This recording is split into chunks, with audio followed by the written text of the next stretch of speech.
we do more than counts. And I know we've focused on counts. That's where the pain is. That's where the magic is. Because of our technology understands inventory in 3D, we literally map the 3D space. We understand it. We're able to actually provide a really important other metric, which is capacity.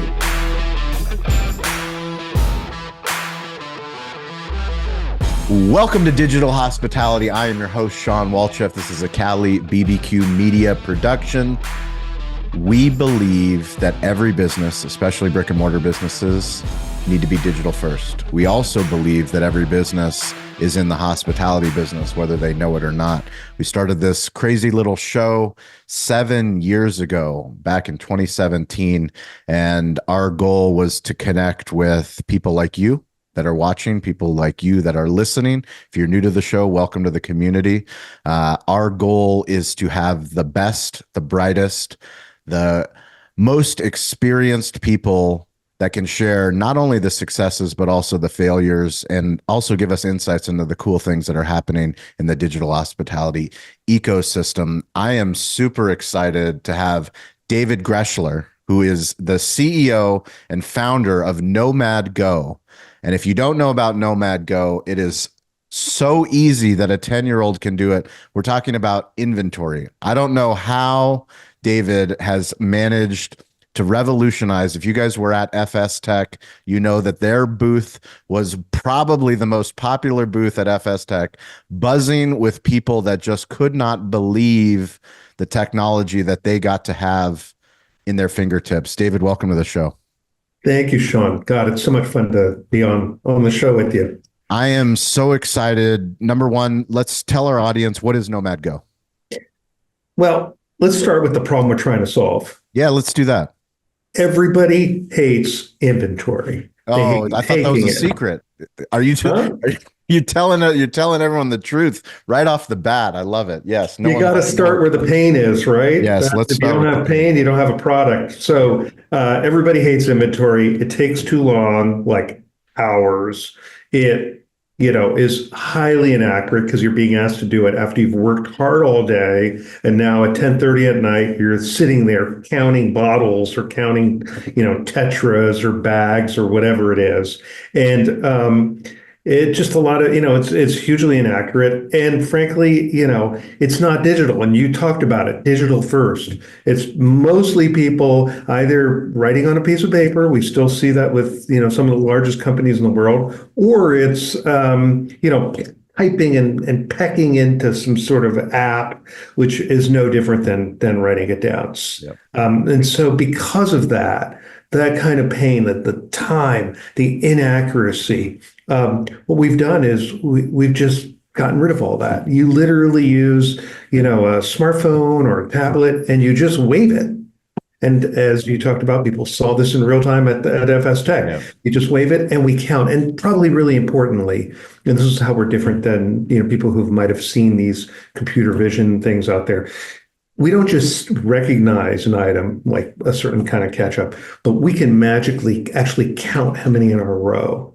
And so you just kind of scan your shelves. And by the way, anything can be anywhere. You can literally, the pain of, sheet to shelf that people have had, it goes away because you can put things anywhere. We all know the reality of a back of house is that there's overflow. Things end up in different places. That doesn't matter. You can just wave it. It is, creates effectively a digital copy of what it's seen, how many it's seen, and then you just submit it. And we integrate with back office providers, so it'll go right into their systems. And then, you've gotten rid of people go from hating inventory to actually thinking of it as a video game, because that's what it's like. It's amazing. I think for me, having a media company on top of my restaurant business, I'm somebody that knows about the pivot of knowing that persistence, an idea isn't always started in the beginning. I would never think that, in 2008, when we opened up our breakfast restaurant and added a full liquor license and sports bar, that I'd be sitting down talking to the cutting edge CEOs of the world that are revolutionizing our industry on a show that is on Spotify and on YouTube. And, it's for me, it's really exciting, but it's also a lot of lessons learned. When you started with this idea of Nomad Go, what was it in the beginning versus Yeah, what is yeah, it I know now? what you mean about that. You sort of pinch yourself once in a while, like, wow, how did it get to this thing? And I love the Beatles, and I have to say, the song that best encapsulates, actually, I've done three startups, every single one, but especially this one is The Long and Winding Road, right? Yeah. And so the real start of Nomad Go was actually my co-founder, Jonah, who was a senior in college and had an idea around using iPads on backpacks to run ads inside of colleges. Wow. So you're like, Really? how did we get from there all the way to doing inventory in the back of house and front of house? By the way, we also do it for grocery and Wow. retail and so on. Well, he had started this. He wanted some advice from somebody who had, done a startup or a few before, and quickly became clear that it was a really good idea. But it did mean managing college students as they walked around, and there was a lot of sort of challenges to it. We did get interest from a lot of brands, and one brand actually said, "Hey." Could you, instead of putting it on the backpack of a student, could you put it in front of our cash register? So we did that. Very quickly, that evolved into, could you tell us about speed of service? And that's where we began to explore computer vision, where we were sort of measuring movement anonymously, from people walking in to ordering to pick up their food and see what that is. And that was a pretty strong business for us. We were deployed to over 100 stores up and down the West Coast. And then a little problem happened. It was called COVID. Yeah. And there was no speed of service with COVID because there was nobody in the stores. Yes. So at that time, we had a company we were working with that said, if you're kind of measuring the front of house, traffic, could you also use it to measure inventory? And we were like, yeah, we could do that. And so we sort of took the same technology and applied it to the back of house. And then it became super clear. Like I said, without pain, you have no product. It became absolutely clear that the pain we were solving, the time savings, the accuracy that we delivered, literally 99% accuracy, was, and then every restaurant we talked to, QSR, they were like, yeah, and often it's sort of like they didn't know they had that pain because they've always assumed this is just the way inventory is. And when they see what we've got, they're like, whoa, that's magical. It's kind of like the first time people use ChatGPT. It's that same reaction of like, that's really possible. You can count items in rows and you can add it all up. But there is, just to be clear, a unifying connection between, students walking around with iPads running ads and what is done today. And that is that in all cases, we're using, basically in that case, we're using tablets. And actually, it's a really important thing because today's tablets, like the iPad Pro, are so powerful that all the magic you see, and I'm sure you'll show some videos of our work, all of that is happening on that iPad. A lot of people, AI today, a lot of people talk about AI, but they're sending imagery or text up to the cloud, and then there's this huge expense up there. You're, burning half the Amazon in terms of all the energy consumption. With us, all the hard work, all the AI, all the recognition, the counting, the augmented reality is happening on that iPad. So in fact, there is a direct connection between Nomad Go from the beginning and Nomad Go today. Tell me about the name. Well, No. So when you think about students walking around with backpacks, they're like nomad, and then the word ad is in it. But that same idea kind of can translate to what's going on today because Yeah. we believe the human should still be in the loop. The natural tendency that people have when they think about automating inventory is to put fixed cameras everywhere. But that's like a pipe dream. That's like an engineering perspective on the whole problem. Yeah.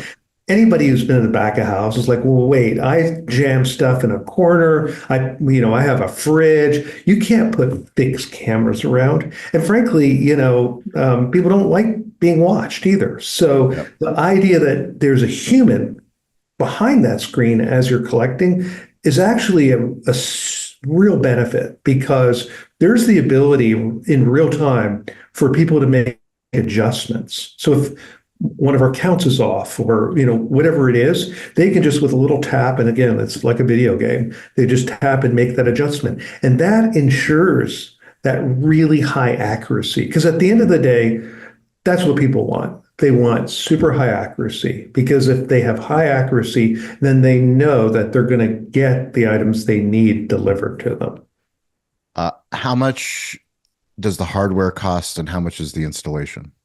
So all you need is either an iPhone Pro or an iPad Pro today, right? Really? That's it, right? And again, the reason I sort of went on about By Pro, what do you mean? Is there a version of the iPad or iPhone? Yeah. What version and above? It's it's their Pro version because that has sensors in it. Okay. That we use, right? Got it. But they're not that, like I think the iPad Pro is $899. Okay. So it's Great. not that big a deal, right? It's amazing. Really important is we don't need like a massive network. Yep. We can actually even work offline, right? The only use of the network is when we go check the master list, what are we supposed to look for? And then we, of course, collect everything. And all we're sending is effectively a text file up at the end that says, we saw 5 orange juices and 4 chais, right? And so we don't use a massive network at all. We know that back of house, often it's in basements, it's places where the networks don't even exist. So you have to accommodate for that. And so, yeah, it's really, go to Apple or go to one of their resellers, buy yourself an iPad Pro or an iPhone Pro, and then it's just our license. Hey everyone, Avi Gorin, CEO and co-founder of Marquee, and I want to talk about the customer journey for a second. You never know as a restaurant owner where your guests are truly coming from. End of the day, we do see some patterns around 2 types of search behaviors: direct versus discovery. Direct search, for an example, would be jumping into Google and saying Cali barbecue hours, right? I know where I want to go to eat, but I'm missing a key detail. I need a little bit more information. Discovery, which is the bulk of searches, is barbecue in San Diego, restaurants near me, takeout near me, right? One of the best ways to be found for more discovery searches is leveraging keywords. Reviews are basically free content for you to leverage. Think about keywords that are relevant to your brand, your location, and include as many of those in your review responses as possible, right? How can you go about doing this? Let's set up reports, utilize tools like Google Trends, find out what's going on in your area and how you can help leverage these keywords and review responses, because someone else is doing that, right? If you need some examples, you could do anything from including summer menu, gluten-free menu, leverage specific menu items like the dreaded and beloved spice pumpkin anything in your review responses, right? Let them know what's coming. Let your reviewers know something they should come back and try. And of course, if all of this just seems overwhelming and daunting because you're already running a restaurant and have enough on your plate, just leverage the team at Marquee to do this for you. We handle all of this. We're experts in this space. We can automate this so it's just another item that you are taken care of. Again, that's marquee.com, marquii.com. No U. However, we did recently buy marquii.com. So if you do misspell it, we got you. You'll still find us. We can still help you. The results are in. National Restaurant Association show. Kyle and Sarah and myself, we were at the Davos sales tax booth and we were polling restaurant owners on the floor. This was a very unscientific poll, but the results are resounding. Restaurant owners do not like sales tax. Nobody likes sales tax. Doesn't matter what business owner you are, small business, big business. Davo automates the sales tax process. We are so grateful that Davo is the sponsor of this show. They automate sales tax at our Cali barbecue restaurants. It is $50 a month. It integrates with all the major point of sale partners, including Toast. So if you want to sleep at night, if you want to not worry about sales tax, go to Davo, check them out, Davo Sales Tax. Let us know how they're helping automate your sales tax in your restaurant so that we can share your Davo story on digital hospitality. So I think for me, especially when I first learned about Nomad Go, which was at the Chicago show this year, the National Restaurant Association show, Michael Beck came running through the halls and he stopped me and said, Sean, you've got to see this technology. And he's like, I have to show you this video. He shows me the video. And, as somebody that does this show and I do multiple shows and I'm always talking about technology, I was like, I live and breathe this kind of stuff. There is very few times, and I'm talking like very few, less than 5% of the time, where I see something and it's an aha moment of like, oh my God, that is going to do something significant for our industry. And not only for our industry, but for multiple verticals, not including restaurants. How do you prioritize, as you said, retail? Like there's so many use cases for this. How do you prioritize your team's time? Because you have a small team now. As you grow, if you raise funds, however you go about your growth path, how do you decide what to say yes to and what to say no to? That's a great question. Well, I think that it's, where you want to sort of put your focus is where the pain is greatest, because that's where the willingness to pay is. And QSR is where a lot of the pain is. And that's partly because of the velocity factor, right? There's such high velocity in QSR. Yeah. And so, that requires great precision in terms of ordering. And there are significant labor challenges and labor cost challenges. Yep. So the time savings, the accuracy, all that really kind of ties very well with QSR. And frankly, there's that saying about New York, if you can make it here, you can make it anywhere. I actually believe that's true about QSR. Having worked, and focused initially on QSR, what we're finding is like other verticals, the challenges are just less, because QSR, most QSRs don't have control over their space, right? They're leasing their space. They walk in and they have to sort of build their back of house based on whatever the mall is or whatever the building is that they've sort of, rented. And so as a result, it's very chaotic, and there's no blueprint that that even within one QSR you have. They have to find space, they have to put up shelving in different areas. And so that forced us to sort of build a product that had to be incredibly accommodating to all kinds of form factors. And even, with QSR, a lot of the videos we have on our site are of metro shelves and fridges, but we also support make lines, to help people with prep lists. We support thaw racks, to be able to do counts of frozen chicken or cookies or whatever it is, right? And so the wide range of form factors of QSR have really enabled us to build a product where we can kind of cover everything. So now that, we're doing really well in QSR, obviously for everything you talked about, we are beginning to go beyond that. And, one area is obviously retail. And, there's a number of plays there among food manufacturers and others. But, you're absolutely right. One day, healthcare, manufacturing,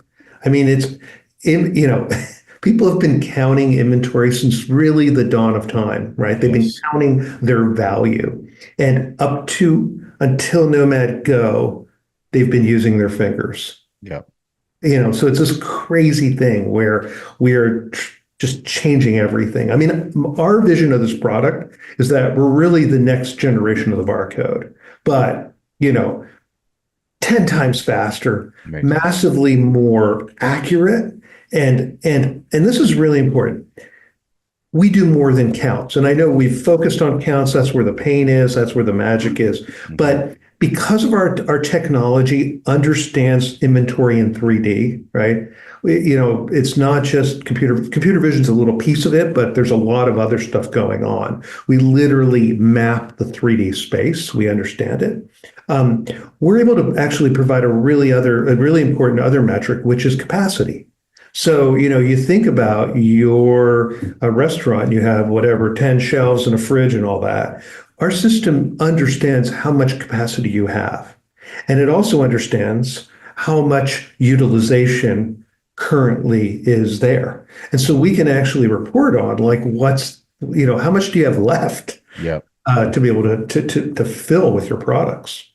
And that becomes really important, How do you look at the integration ecosystem, partnership ecosystem, specifically in the restaurant space? Yeah, well, a lot of restaurants obviously, use either back office, third-party back office, ParTech, Restaurant 365, Crunch Time, and so on. Synergy Suite's another one that we see a lot of.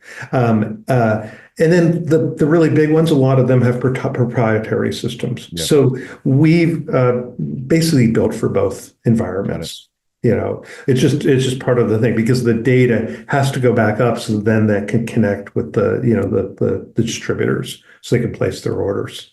So you've successfully sold a company to Microsoft. You worked for Microsoft. What lesson have you learned in the Microsoft ecosystem that you're applying now to Nomad Go that someone that's listening to this could take away? Yeah, well, I've been a startup guy, right? Small company, startup with ideas. And then, having done that first time with my first company, Softricity, and selling that to Microsoft, I think that was kind of like jumping into a huge pool, right? Like the biggest software pool possible. And so, that was quite a change for me. But, I think what it gave me was an appreciation for how decisions are made with large companies. So today, as we sell to large companies, I have a better understanding of, what are they looking for? Yeah. How's that decision process made? And so that's why I think partly it's been, that's why we've been able to with Nomad Go, really be able to be successful with the very large companies. Can you comment on the recent trend between founder mode and manager mode? Yeah. I think it's always a balance, right? If you want to hire people who are smarter than you, without a doubt, you need to do that. You need, when you're building a company and you want to scale sales or you want to scale marketing or you want to, scale product, you cannot be that person. Initially, if it's the three of you in a room, you're all, figuring it out. But eventually you have to give people that empowerment. That said, right, you still want to make sure that, whatever goes out the door has the quality and has the perfection that, is at the essence and at the heart of what was the beginning of the startup, right? So I think it's a balancing act. Being completely withdrawn, not a good idea. Yeah. Being up in everybody's business, not a good idea. People want to feel empowered. Do you have a story from one of your early customers of them utilizing the technology and something that kind of transformed their way of thinking, but also confirmed your way of thinking? Well, like I said, I think we came to this, right, where we didn't really understand sort of all the pain that existed with inventory. Mm-hmm. There's a real ripple effect around inventory. And, what we're helping with right now is the last mile, or somebody said the last inch, right? Which is, the store itself, right? Yep. But if you get that wrong, there's a ripple effect all the way through the supply chain. And by the way, the other area that we're expanding into is to actually help people count up and down the supply chain at distribution centers, at the supplier level as well. Because, Wow. if we can read it in the store, there's no reason why we can't read it at a distribution center or so Yep. on. Yep. So, but there's a strategy out there. There's a broader strategy in supply chain, which is sort of going from push to pull, which is that push is you're the supply chain. You sort of have to guess what the store wants and you push it down because you've never been able to count on the accuracy of the data that's coming from that Wow. store. Yep. Right. But if you now with Nomad Go can feel confident that the data that you're getting is absolutely correct, then all of a sudden the supply chain takes on a new role in the sense that it's like, oh, my job is to fulfill what they're telling me they need. And so that's been the really interesting thing is that it doesn't just sort of solve this tactical, although very important problem, right in the store. It actually helps with the whole delivery of product and the ability to be much, much more responsive. Is there any question that I didn't ask you that I should have? No, I think you did a good job. Yeah, you know our history. I think we gave a good sense of how it works. I'll leave you with this: is that, you saw this at FS Tech, Yeah. and I was giving demos, and I'm scanning, and people are behind me, and they're like, "Oh my God!" And Yes. that is the experience that unless you see it. And the videos do a pretty good job, but there's nothing like holding it and Yep. scanning it because you feel the responsiveness because it's all happening on that device, and the count shows up right inside the 3D world. And so what I would say is employees love this, and so we started this talk with where the pain is. People hate inventory. I feel like at the end of the day, it's great to help companies be more efficient. It's great to help to get them accuracy. But there's another really important why. When you think about a company, you're like, well, why are we doing this? Yep. And I think it's that we're making the lives of people who work in restaurants just better.